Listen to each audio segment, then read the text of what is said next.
Je connais Léon Gauthier, je l'ai décoré juste à la veille des grands anniversaires du 6 juin 2014.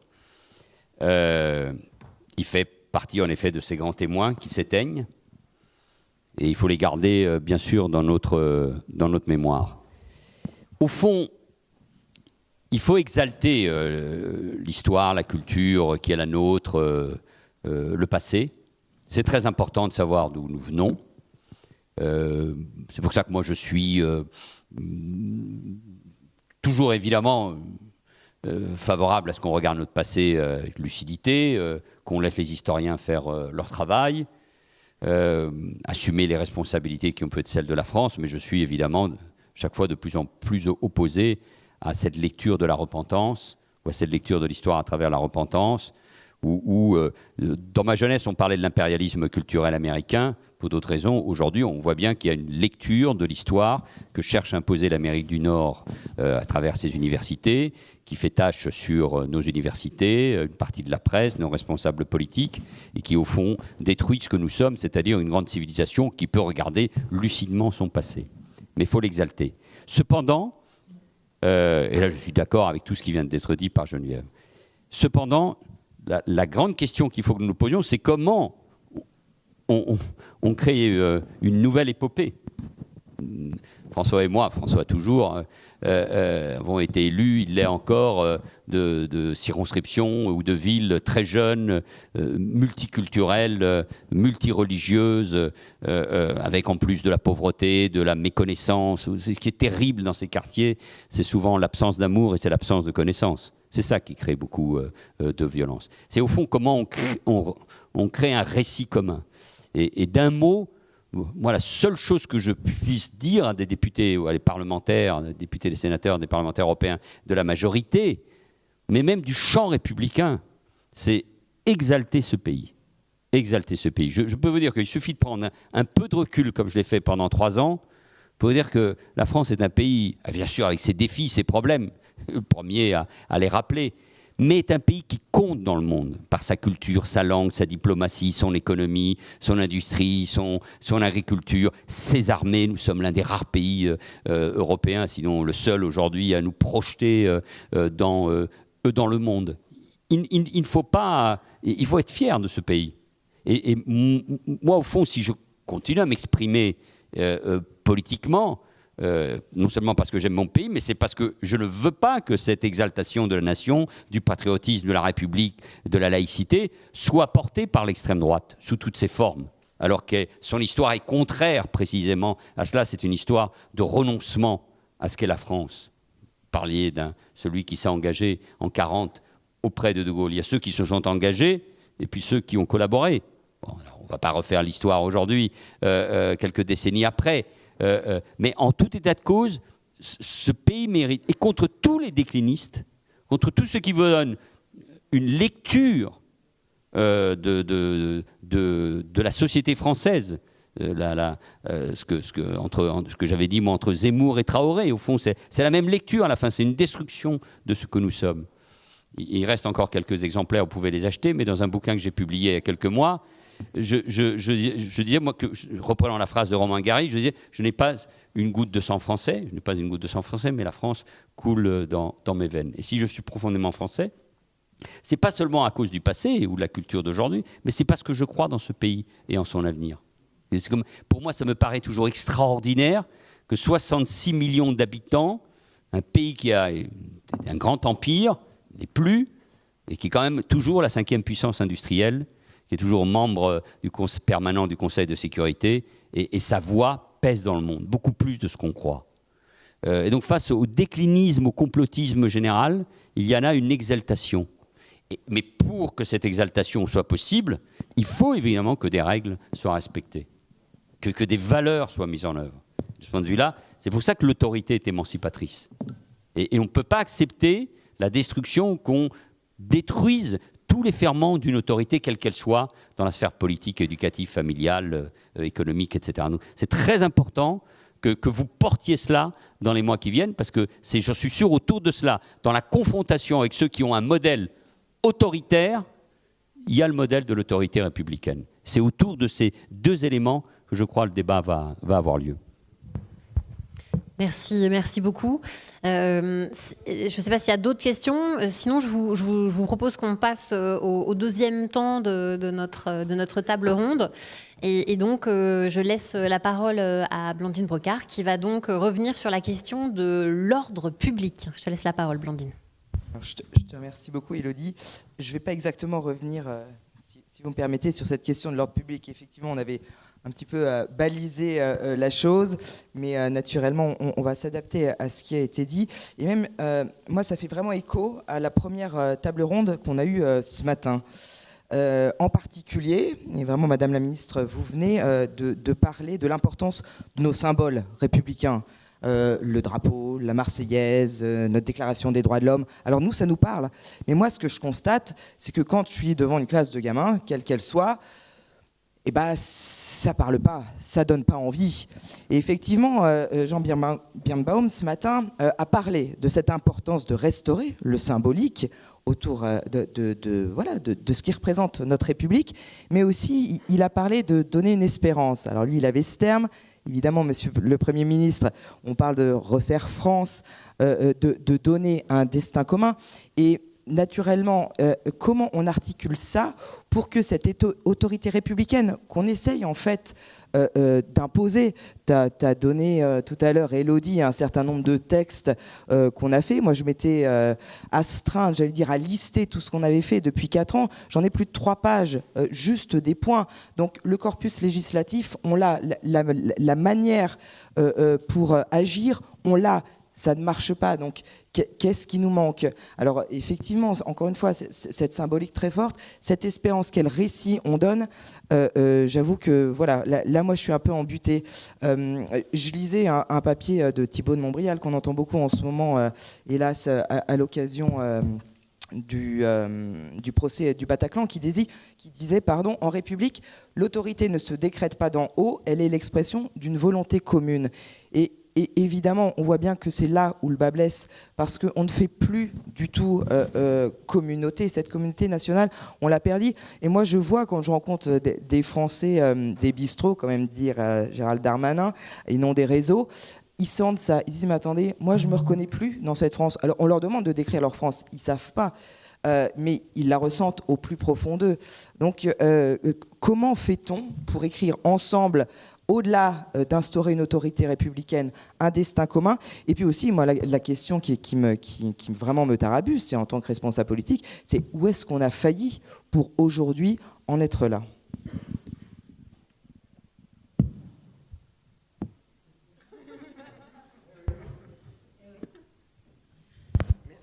Je ne vais pas répondre à tout. Bon, on peut faire un peu les mêmes constats, mais je crois qu'il ne faut pas être pessimiste quand même et négatif complètement. Je rejoins quand même Emmanuel Valls quand il dit qu'on est un grand pays, qu'on est un beau pays et qu'on a une image à l'extérieur de la France. D'ailleurs, les Français, il faudrait qu'ils aillent un peu, qu'ils voyagent un peu. Je pense qu'ils auraient vraiment une autre idée de leur pays en allant, ne serait-ce qu'en Europe, ou dans beaucoup d'endroits du monde. Bien sûr que notre société a changé. Bien sûr que l'éducation, le fait qu'il y ait beaucoup plus, et c'est heureux, d'étudiants, que les gens sont plus éduqués, ont une culture plus importante, une culture générale plus importante. Donc, comment dire, il ne faut pas croire que l'autorité, et ça ne doit pas être ça, c'est donner des ordres et que tout le monde se met en rang et bêtement obéit. En fait, ce n'est pas ça l'autorité républicaine. L'autorité républicaine, c'est effectivement ce que l'on vient de dire, rassembler dans un projet commun avec ces symboles. Il faudrait qu'ils soient visibles en France, ils le sont un peu plus. Mais il y a quelques années, il y a une vingtaine d'années, ils ne l'étaient pas du tout. Allez aux États-Unis, vous êtes nombreux à y être allés, vous voyez la différence. Mais il n'y a pas que les symboles. Et c'est vrai que une nation quand vous sortez d'un conflit comme la Deuxième Guerre mondiale, vous savez, vous avez une société qui est quand même assez on ne refait pas l'histoire aujourd'hui, et la mémoire, quelquefois, est l'occulte des épisodes difficiles. Mais la société, elle était divisée à cette époque-là aussi. Hein. Il y avait ceux qui avaient participé à libérer la France, et il y avait ceux qui avaient collaboré, il y avait ceux qui avaient résisté, ceux qui disaient qu'ils avaient résisté et qui n'avaient pas résisté, en fait. Il y a eu toute une période qui n'était pas une période simple pour la société, mais il y avait l'intérêt supérieur du pays de reconstruire et de construire. Et c'est vrai, aujourd'hui, quel est l'intérêt supérieur du pays ? C'est pas de reconstruire après une guerre, mais c'est de continuer à construire pour que ce soit toujours mieux. Là, on a une reconstruction, une construction à faire, par exemple dans le champ climatique, qui va être un vrai sujet important, et qui va nécessiter qu'on fasse nation, je le dis très tranquillement, qu'on fasse même monde, parce que c'est à l'échelle du monde. Mais des décisions courageuses vont devoir être prises et être acceptées. Et si on le fait, c'est pour l'intérêt de la France, pour l'intérêt de la planète. Donc c'est un combat en soi. Il faut qu'on ait un combat commun. Et quand on a un combat commun, on peut faire nation encore davantage, je crois. Mais bon, pour moi, que ce soit un combat sans guerre et sans armes, parce que j'ai beau être dans le ministère des Armées, je suis une grande pacifiste. Pourquoi nous en sommes arrivés là, c'est cette question. Oui. Des philosophes, des intellectuels, des historiens l'évoquent mieux. Il faut reconnaître d'ailleurs qu'en France, il y a un vrai débat intellectuel, contrairement à ce qu'on pourrait croire. Et d'ailleurs, il y a compris dans le monde intellectuel, ce que Jacques Julliard appelle le tiers-état intellectuel, il y a dans les universités une grande capacité à résister, par exemple, à la pensée woke ou à la cancel culture qui envahit les sphères culturelles, intellectuelles et universitaires européennes. Nous en sommes arrivés là. Je vais vous dire quelque chose que j'ai déjà écrit et dit. Je pense que la gauche porte une très grande responsabilité au cours de ces 40 dernières années. Parce qu'à un moment, elle a abandonné, pas toute la gauche, je parlais de Julliard, je pourrais vous parler d'Elisabeth Badinter, de Finkielkraut, d'autres, mais elle a abandonné ce qui est le socle, la colonne vertébrale de ce pays. Là, je parle non plus de l'État, mais la République et ses valeurs, sous toutes ses formes. Elle l'a abandonné. Elle n'a pas compris ce qui était en train de se passer dans la société. Elle n'a pas seule la responsabilité, mais elle porte une sacrée responsabilité là-dedans. Il a fallu d'ailleurs dans les années 2000, avec ce que nous avons constaté, avec François et bien d'autres, la montée de l'antisémitisme dans les quartiers, l'islam politique, la violence, les émeutes de 2005 de ce point de vue-là ont été un moment clé pour comprendre ce qui se passait dans le pays, avec des réponses qui n'étaient pas forcément les bonnes, hein, du côté de la droite qui gouvernait. Mais c'est à ce moment-là qu'on a recommencé à brandir le drapeau tricolore, à gauche, hein, je parle, hein, à chanter la Marseillaise, des choses qui ne se faisaient pas. Mais c'était trop tard. C'était trop tard. Et si s'est passé ce qui s'est passé en 2017, il y a toujours des éléments de conjoncture politique, mais c'est parce que c'est un processus de désagrégation. Et ce processus de désagrégation, mes chers amis, n'est pas terminé. Et donc, l'enjeu de 2022, au-delà des échéances politiques, mais il est bien là, il est comment on reconstruit cette confiance, avec les atouts qui sont les nôtres, bien évidemment. Je ne sombrerai pas dans le pessimisme, puis moi je suis optimiste de nature, je crois au progrès, à la science, à l'histoire, même si elle a sa part tragique, je crois en la France. Mais elle est là, c'est-à-dire qu'une réélection ou une victoire électorale ou la division des autres camps ne règle pas le problème de fond. Et le problème de fond, il est là. Il est là. Il est même... Moi, je me rappellerai toujours de la grande manifestation du 11 janvier 2015, quand les copains d'Evry m'ont dit « les quartiers ne sont pas là ». Et il y avait quand même beaucoup de monde dans la rue. Donc ça veut bien dire qu'il y a des coupures, des césures. Et là, je parle que d'une coupure, il y en a d'autres. Vous les connaissez parfaitement, elles sont territoriales aussi. Sociales, bien évidemment, sentiment d'injustice. Il va y avoir de la reprise économique, là, mais il y a tous ceux qui ne vont pas se sentir happés par cette reprise économique. Donc, il est là. Et donc, quelqu'un d'entre vous l'a dit, c'est la communauté de valeurs. C'est ça qu'il faut vivre. La France est un pays qui est passionné par l'égalité. C'est une très belle notion, condition de la faire vivre dans une dynamique. Ça ne veut pas l'égalitarisme. Et donc là, et ça, l'école va être le grand ferment. Mais quel travail! C'est un travail d'une génération. Et donc la mémoire, l'histoire, les valeurs, l'autorité, la laïcité.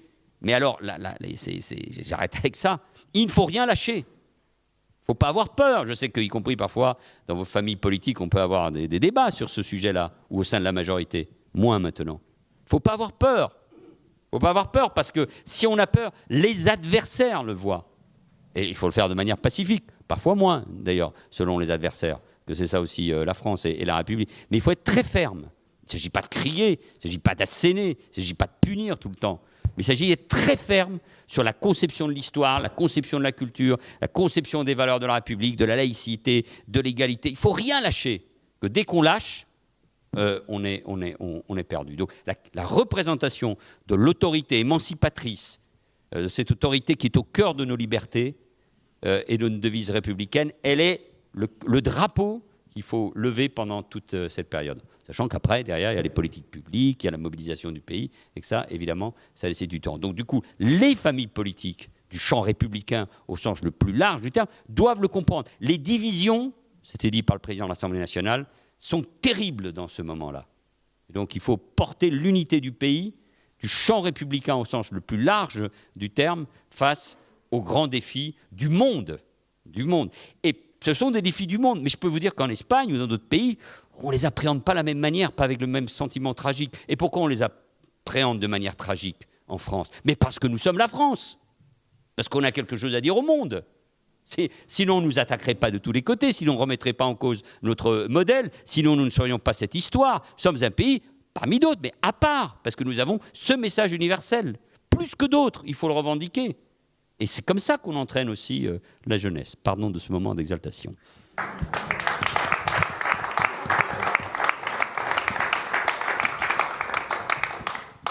Au contraire, merci pour ce beau moment d'exaltation. Philippe Vigier, tu voulais prendre la parole, je te souhaite bon courage. Je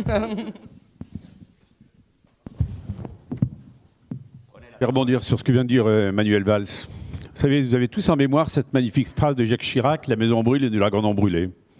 L'autorité républicaine s'effondre, et que faisons-nous? Je pense, Manuel, tu l'as montré, d'abord tu as eu le courage d'être parmi le seul, les premiers ensuite, parce que tu as tiré du monde dans ton sillage, pour faire en sorte que cette gauche, et tu viens de le dire à l'instant, que tu as quitté, ne laisse pas justement cette autorité républicaine se déliter. Et le grand chantier, c'est celui de la confiance et de la restauration de cette autorité pour l'an prochain. Et de prononcer peut-être un gros mot, vous voyez, moi je veux dire, j'ai eu un service militaire absolument fabuleux, une véritable intégration. Et je rêve, bravo à Geneviève et bravo à Sarah, allez-y. Allez-y, on a mis 400 milliards d'euros sur la table pour sauver le pays, mais là, il s'agit de sauver la République. Et donc, soit l'école prendra cette place, pleine et entière, parce que ça se résume en un mot, c'est l'amour du pays, et il y en a beaucoup dans les jeunes générations qui n'aiment pas notre pays. J'ai trop en mémoire des matchs au Stade de France, avec des drapeaux brûlés, avec naturellement une Marseillaise conspuée. Ça doit être, me semble-t-il, un axe majeur, et pour moi, c'est l'école et le service national universel.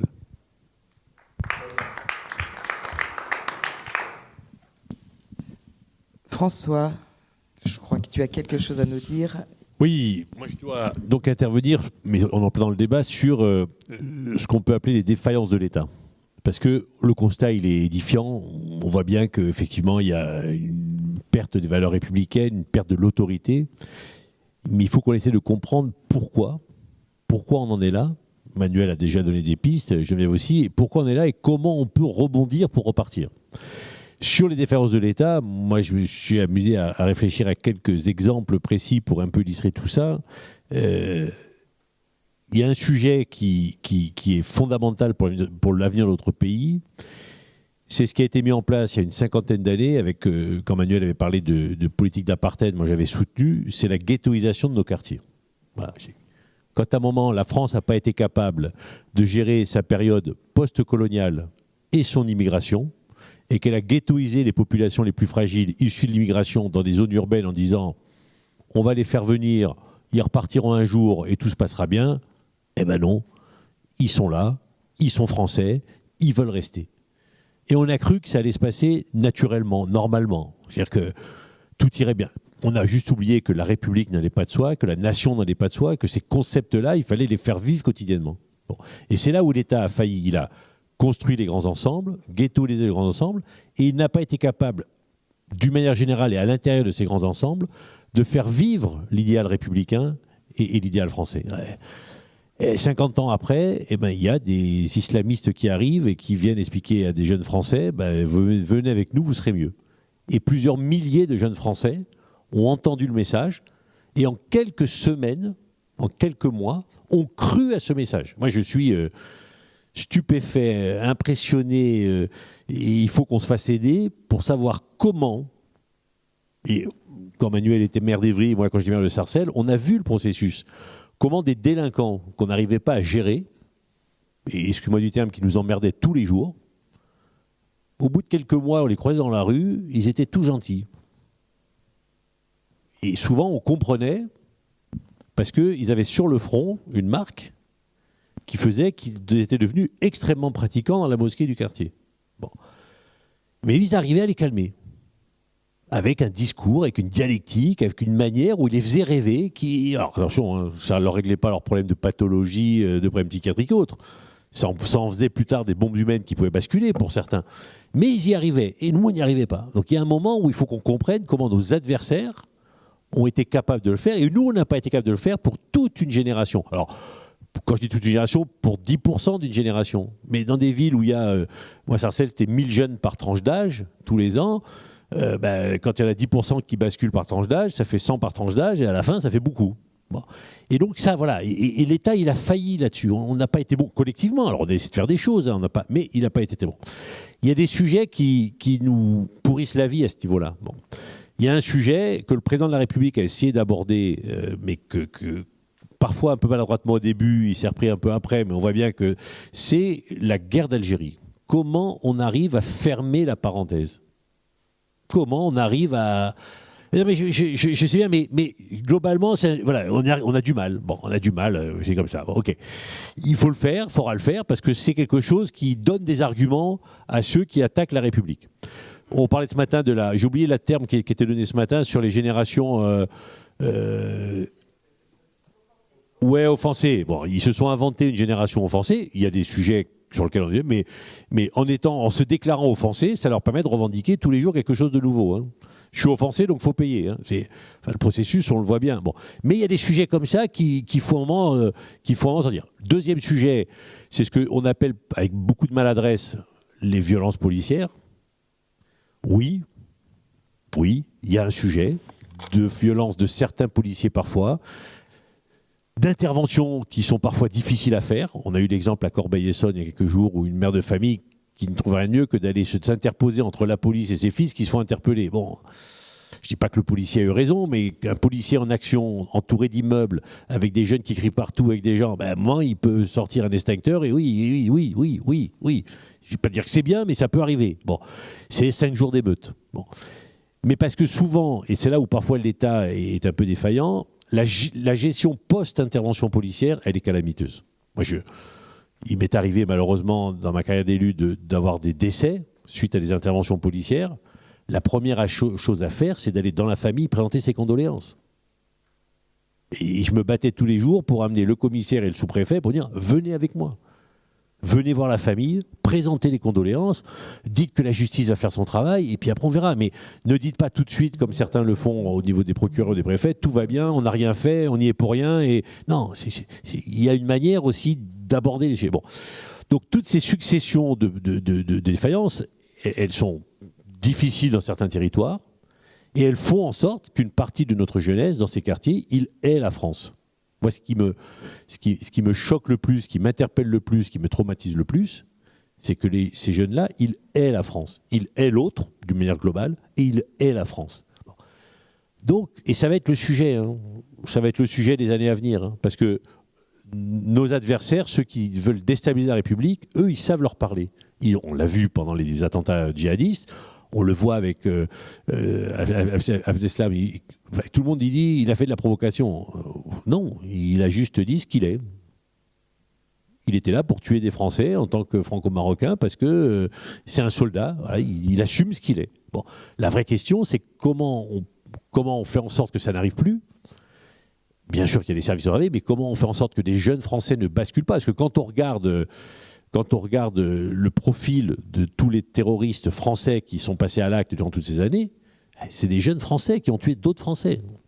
Bon, et donc, il faut qu'on arrive à décoder comment ça s'est passé pour que ça n'arrive plus. Et c'est vrai que quelque part, alors, quand je dis qu'il y a une défaillance un peu de l'État, c'est que ce travail-là, Manuel l'a dit, les historiens le font, les sociologues essaient de comprendre, mais autant au plus haut niveau de l'État, j'ai toujours rencontré des responsables, oui, qu'on a tous rencontrés, qui sont conscients, convaincus et qui sont vraiment engagés. Quand on arrivait au niveau territorial de l'État, il y avait moins d'engouement. Je ne dis pas qu'ils ne faisaient rien. Hein. Je ne dis pas que les services de l'État ou les collectivités locales ne font rien. Loin de là. Mais je n'avais pas le sentiment que l'ensemble de la chaîne des structures étatiques et républicaines était vraiment convaincu, impliqué dans ces sujets-là. Voilà. Au plus haut niveau, il n'y a pas d'ambiguïté. Quand on commence à descendre sur les territoires, on sent bien qu'il faut remobiliser aussi les troupes. Il faut que l'ensemble des agents publics, des fonctionnaires, des élus soient complètement convaincus, mobilisés.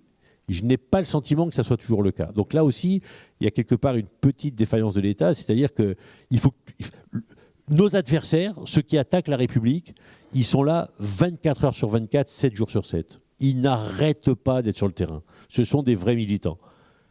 Ce que je dis parfois d'une manière un peu provocatrice, nous on fait les 35 heures. Hein. Pas toujours. Quand les autres ils sont sur le terrain, parfois le soir et le week-end, nous on n'y est plus tellement. Les militants, il n'y en a plus, les fonctionnaires, ils rentrent chez eux, ils ont raison, les élus, ils ne sont pas toujours sur le terrain non plus, et donc on laisse le terrain. Bon. Et qui est la nuit, qui est le soir, qui est le week-end, au milieu de ces quartiers-là, pour ne rien lâcher? Il n'y a plus grand monde. Hein. Être capable aussi d'avoir un contre-discours, d'être capable d'aller récupérer ces jeunes. Bon. C'est ça qui nous manque aujourd'hui. Bon. Et c'est là où je dis qu'on est défaillant. Alors, attention, beaucoup de choses sont faites. Moi, je ne suis pas en train de dire que tout va mal. Beaucoup de choses sont faites.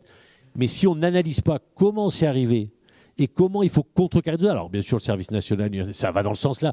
Toutes les initiatives, Geneviève disait, mais tout à l'heure, moi j'ai visité les EHPID. Les EHPID, c'est exceptionnel.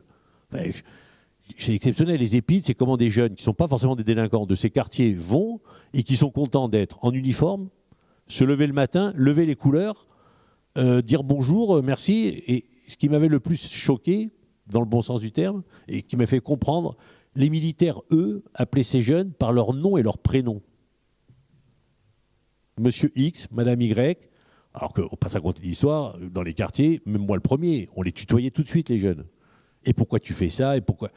Alors que là, les militaires, ils leur parlaient comme à des individus normaux. Bon. Donc il y a plein d'initiatives qui fonctionnent bien. Donc, mais il faut le généraliser. On est loin du compte en termes de généralisation des structures qui fonctionnent bien. On est loin du compte en termes de nombre de jeunes et d'individus qu'il faut récupérer. Mais si on ne règle pas ce problème-là, on aura dans les 5 ans qui viennent des problèmes terribles. Je prends un dernier exemple pour montrer la défaillance de l'État qui décrit un peu l'actualité. Quand on décide de renvoyer un étranger en situation régulière, que cet étranger, il a 1, 2, 3 OQTF, obligation de quitter le territoire français, qu'elles ne sont jamais mises en œuvre, et qu'à la fin, il va faire un attentat en coupant la tête à quelqu'un, comment voulez-vous qu'un citoyen normal, il comprenne cela? Ils disent, mais comment? Il est en situation régulière, il est là, il se fait attraper par la police, on lui demande de rentrer dans son pays ou de quitter le territoire, et je crois qu'il y a 17% des OQTF qui sont exécutés. Bon, les gens ne peuvent pas comprendre ça, parce qu'eux, ils payent leurs impôts, ils payent leurs PV, quand ils ont un problème, ils sont verbalisés, on leur demande leur passe sanitaire, ils le donnent, ils sont respectueux, et ils disent, mais les autres, ils ne le font pas, et l'État ne fait rien.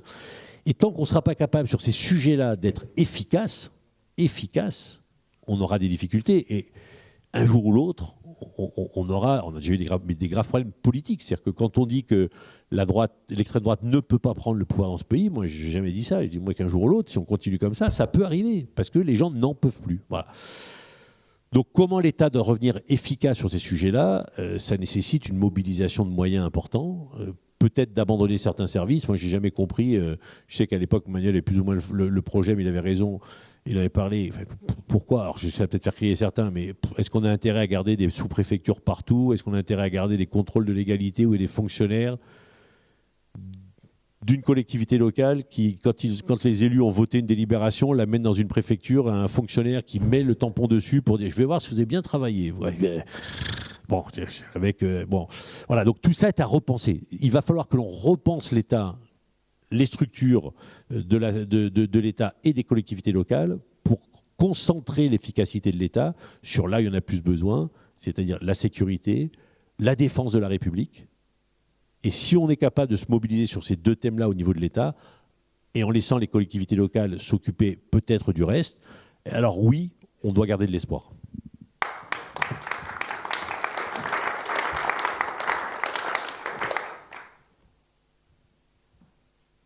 Bon, je partage. Je partage beaucoup de choses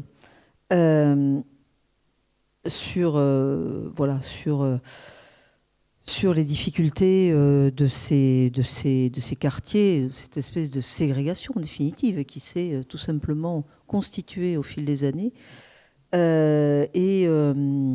Donc, bon, oui, il faut remettre... alors, on est toujours dans l'école.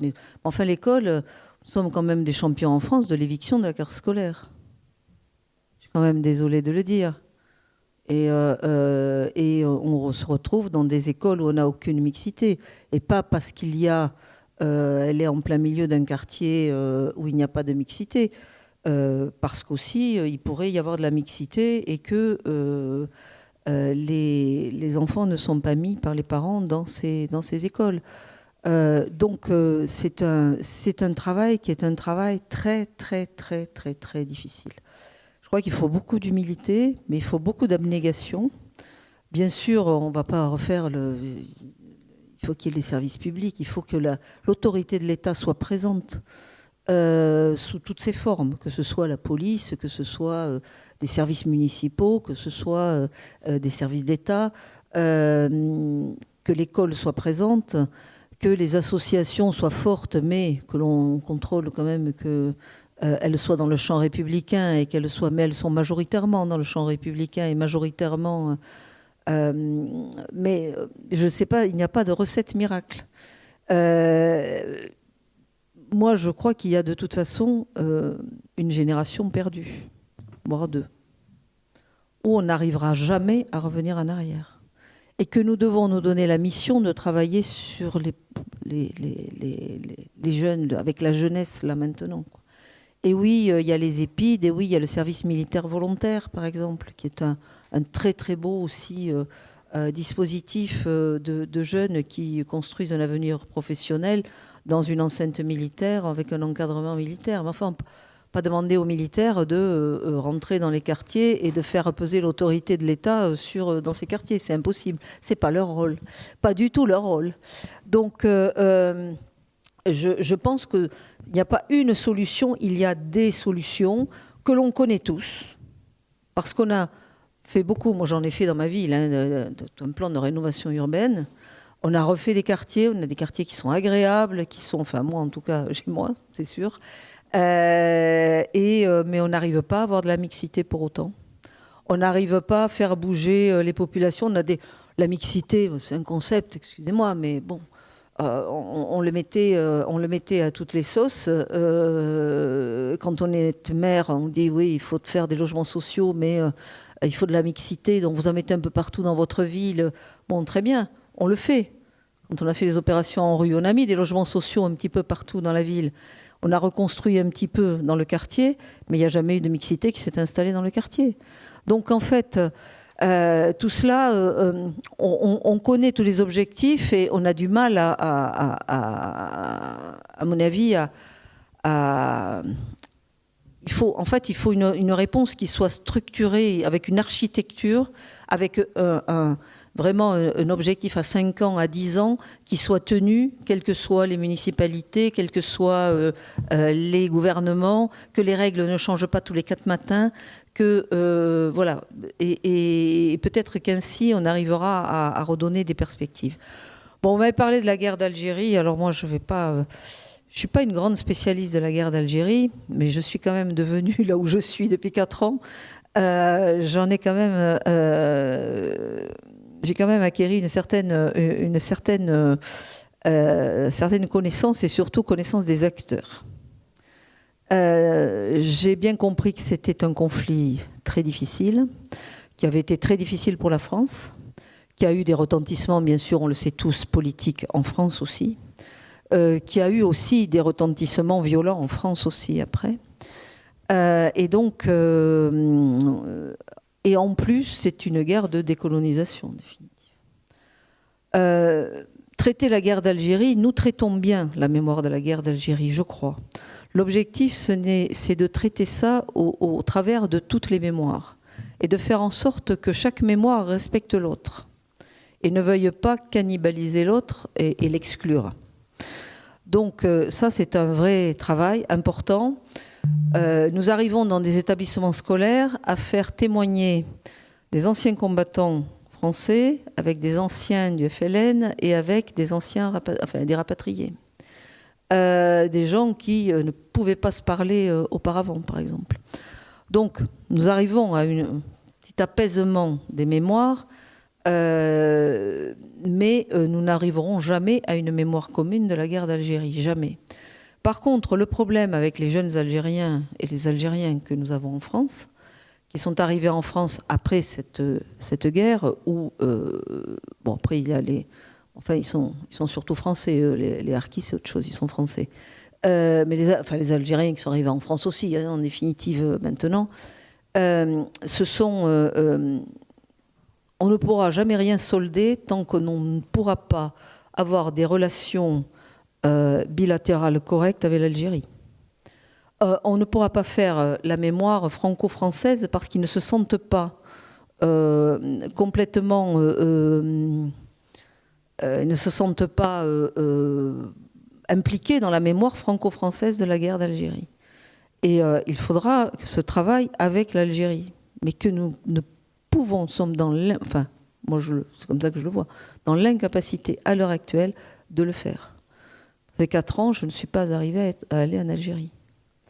Parce que bon, il faut dire qu'il y a eu quand même depuis plus de 2 ans des faits politiques qui ont fait que voilà, on ne pouvait pas, c'était difficile.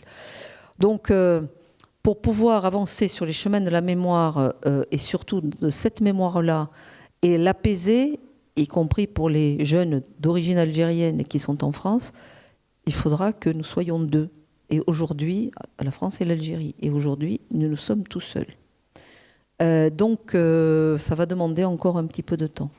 Mais nous aurons, je pense, des célébrations du 60e anniversaire de la fin de la guerre d'Algérie, des accords d'Évian, donc en 2022, début 2022, que nous allons préparer avec le plus de tact possible, mais de faire en sorte que chaque mémoire puisse voilà, se retrouver dans les messages qui vont être passés et la façon dont tout cela sera commémoré. Mais c'est une période très difficile. On est à 60 ans et nous ne sommes pas débarrassés de cette difficulté. Merci, Madame la Ministre. Monsieur le Premier ministre, je vous propose de répondre, j'allais dire, ou de continuer la réflexion effectivement qui a été lancée et d'avoir aussi le mot de la fin, pardon, à ceux qui voulaient prendre la parole. Le temps passe vite pour moi parce que je dois être dans la voiture bientôt pour honorer un rendez-vous. Et le temps passe vite parce que je me rends compte que nous avons célébré il y a 10 ans avec le président Hollande le 50e anniversaire des accords que vous avez évoqués en France et en Algérie. Le temps passe vite. Je le dis à Sarah, qui est la plus jeune d'entre nous, ça passe vite. Bon, François a évoqué beaucoup de sujets. Moi, je répète, hein, les fractures ou les archipels françaises, elles touchent beaucoup de domaines et beaucoup de territoires. Ce qui me frappe le plus, moi, aujourd'hui, on l'a vu en partie à travers les Gilets jaunes ou le mouvement anti-vax, c'est que ça recoupe d'autres populations qui ont décroché par rapport à un certain nombre de valeurs que celles qui ont évoquées. En style télégraphique, cependant. Sur la question de la mémoire, moi, sur la question de l'Algérie, je renvoie à ce qu'écrit Jean Birbaum, le directeur du Monde des Livres, et qui nous aide à comprendre combien il faut analyser ce qui se passe en Algérie ou ce qui s'est passé pour comprendre ce qui se passe en partie à travers l'immigration française, puisque l'immigration algérienne a matricé en grande partie l'immigration maghrébine et l'immigration française, parce que c'est une immigration aussi, pas seulement liée bien sûr à des circonstances économiques, mais très politiques. Et pour comprendre ce qu'était le FLN, ce qu'était aussi le mouvement islamiste au sein du FLN, pour comprendre les Algériens qui sont allés combattre en Afghanistan, la guerre civile terrible qui a secoué l'Algérie à la fin du XXe siècle, et ce qui s'est passé dans notre pays, il faut comprendre cela. Donc l'histoire est très importante, mais moi ce qui m'intéresse, c'est l'histoire moderne. Et donc là, il faut un rapport d'une très grande clarté et d'une très grande sincérité avec nos amis algériens, avec toutes les difficultés que la ministre a évoquées. Deuxièmement, ouais, ça, alors, je l'ai dit l'autre jour, je dis qu'il fallait raser Marseille, les gens ont compris comme ça, c'était un peu brutal, je reconnais, à premier abord. Mais ce que j'ai voulu dire, c'est que les quartiers qui ont été rénovés, ce qui n'était pas le cas à Marseille, on parlait des Tarterets, vous parliez de votre ville, on pourrait parler de ce qui a été fait à Sarcelles ou dans le Val d'Oise. Tout cela aujourd'hui donne un sentiment parfois injuste de très grande impuissance, vu les résultats et vu les millions engagés. Les milliards. Donc, c'est un changement d'échelle. Ce changement d'échelle, il ne se fait pas en 6 mois, ni même en un quinquennat, même si sur ce sujet-là, on a perdu du temps. C'est une politique de peuplement totalement différente. Totalement. Parce que sinon, on ne fait que renforcer le ghetto. Je pourrais vous dire tout ce qui a été fait à Évry-Courcouronnes, extraordinaire. Mais on n'y arrive pas. Et donc là, c'est la puissance de l'État. Là, c'est là où l'État doit avoir pleinement son rôle, quitte à reprendre le contrôle, pendant un certain temps, de la gestion de quartiers ou de villes. À Marseille, le président de la République, il peut y aller tous les mois, il n'y arrivera pas avec les élus qu'il a, là-bas, en grande partie. Il n'y arrivera pas. Donc, ça veut dire que c'est un changement, mais vous vous rendez compte, c'est-à-dire qu'il faut reprendre ça, et c'est école, économie, rénovation urbaine, habitat. Ça veut dire qu'il faut casser la logique. Vous dites, il y a des quartiers où il ne peut pas y avoir plus de 25% d'habitat social, mais il ne peut pas y avoir plus de 25% d'immigration. Comment vous faites? Comment vous faites? Mais il faudra le faire. Sinon ces ghettos, y compris parce que le mouvement naturel démographique, vont continuer à exploser à la figure de ce pays. Troisièmement, question de l'immigration à travers. Moi, c'est un sujet qui est très délicat, et surtout alors en fin de débat encore plus. Mais je pense qu'il faut traiter ce sujet-là, parce que d'une manière ou d'une autre, il va être porté au moment de l'élection présidentielle avec tous les excès possibles. Alors, si on prend 4 sujets, alors vraiment en style tête de chapitre, un, il y a la question de l'asile, qu'il faut protéger. Mais pour protéger l'asile, et il faut accueillir les Afghans, les Afghanes qu'il fallait accueillir, mais pour protéger l'asile, il faut que les reconduites à la frontière, coûte que coûte, existent. Sinon, on détourne le droit d'asile. Deuxièmement, sur l'immigration du travail, qui n'est pas la plus nombreuse. Réfléchissons à des politiques, y compris aujourd'hui par rapport à des secteurs où il manque de la main-d'œuvre. Est-ce que c'est... Moi, je l'ai défendu. Je ne suis pas là pour défendre ce que j'ai défendu hier.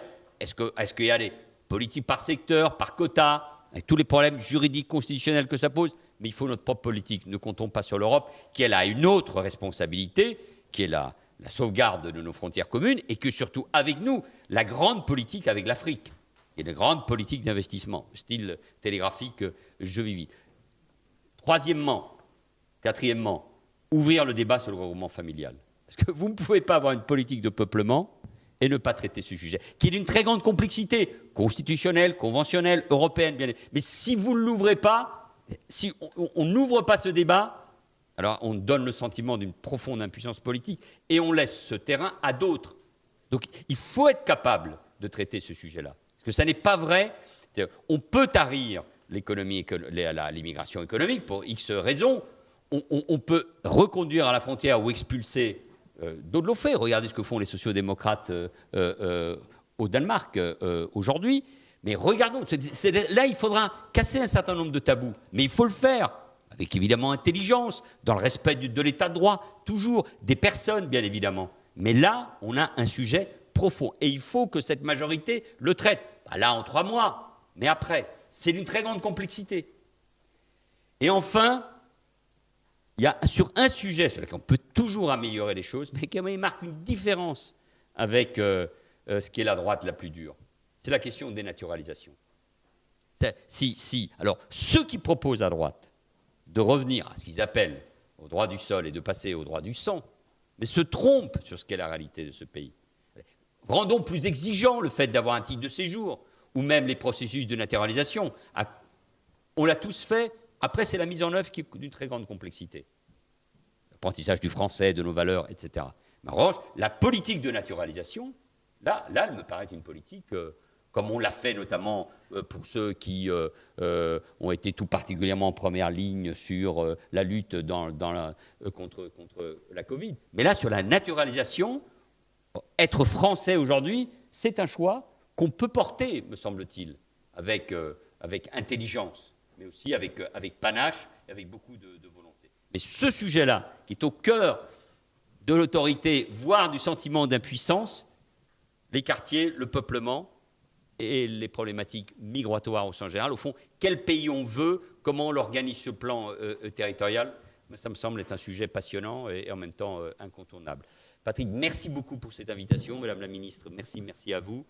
Merci de mon vieux compagnon et camarade, je s'appellerait comme ça dans le Parti socialiste, François Pupponi. Très heureux d'avoir pu discuter avec François et à très vite. Merci.